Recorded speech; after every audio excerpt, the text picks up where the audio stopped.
ہندو وہ کہتا ہے ہم نے مقبوضہ کشمیر کی بچیوں کو اپنے گھروں میں بہو بھی بنانا ہے، اس کا جواب تو محمد بن قاسم کا کوئی جانشین ہی دے سکتا ہے نا۔ اس کا جواب ہوتا توجہ موسیٰ بن نصیر کو کہا تھا نا لوگوں نے کہ جناب یہ تو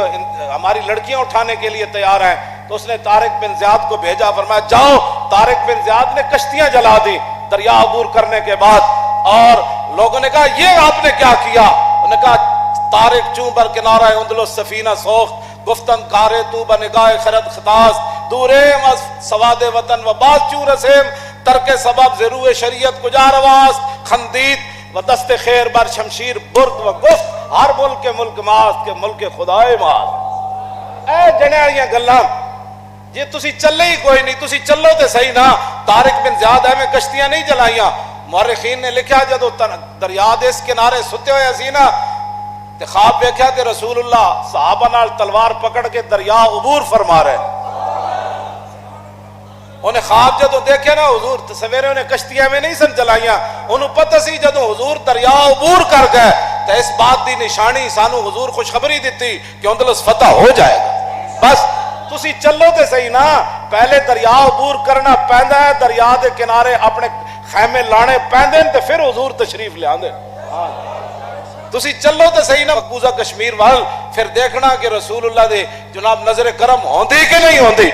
تسی چلے ہی نہیں تھی بیٹھ کے گھروں گھر جناب تقریرہ اسمبلیاں کرنا، مقبوضہ کشمیر تے فتح نہیں نہ ہوندا۔ تسی فوج نو اجازت دیو، انہوں نے کہا جی ساڑی طرفوں اجازت ہے، تسی ایتھو واقع تو پہ جاؤ انہوں نے یا کشمیر تو پہ جاؤ، انڈیا نو جناب وہ دا کچومر کٹ کے رکھ دیو، بس کچومر جان دیو، ہاں ایدہ کچومر کٹ کے رکھ دیو، ایدہ جناب 71 والا بدلہ لے کے تے انہوں سارے نو کن نہ پاؤ، مودی نو نپ کے جناب تھے لے آؤ گجرات ہے، وہ انڈیا دا گجرات ہے، زندہ مسلمانہ نو کیویں جلاندہ رہا، انہوں ایتھو نت پاؤ کہ آ گئے جی محمد بن قاسم کے وارث آ گئے۔ گل تو انج ہونی کی ہونا ہے پھر؟ ظہیر الدین بابر آیا نا لڑن اور آنا سانگا نال تے او ایدی فوج سی 10,000 تے او دی فوج سی 80,000 یا 15,000 بھی لکھیا مورخین نے کہ ظہیر الدین بابر نال جناب 10-15,000 فوج ہوتی 80,000 تے جنگ تو پہلے ظہیر الدین بابر انج ویکھ کے نا لشکر وال تے اپنی فوج نو کیا بھائی تھوڑی دیر کے بعد ہم سب شہید ہو جائیں گے، اس کی اتنی بڑی تعداد ہے کوئی ایک نہیں بچے گا۔ اتنی دیر تے فوج پھر ظاہر ہے انہوں دے اندر ایک تھوڑی جی بہت دلی پیدا ہوئی کہ اسی سارے ہی مر جاؤں گے، تے انہیں جدو ویکھیا نا فوج دے اندر کہ انہوں دے چہرے مرجھائے جا رہے ہیں تے فوراً ہی ظہیر الدین بابر کہنے لگا جب مرنا ہی ہے تو ذرا شان سے مرنا ہے۔ بس انہیں پھر قوم دا فوج دا مرال بلند کر دیتا، انہیں کہا مرنا ہی ہے چند لمحوں کے بعد تو ذرا بڑی شان سے مرنا ہے۔ پھر کیا شان ہوئی کہ ظہیر الدین بابر نے 10,000 فوج کے ذریعے رانا سانگا کی فوج کا کچومر نکال کے رکھ دیا، 80,000 لشکر کو کاٹ کے رکھ دیا جناب۔ یہ بندہ کوئی چلے تو صحیح نا، فرشتے تب آتے ہیں جب بندہ بدر کے اندر جا کر ڈیرہ لگا لے،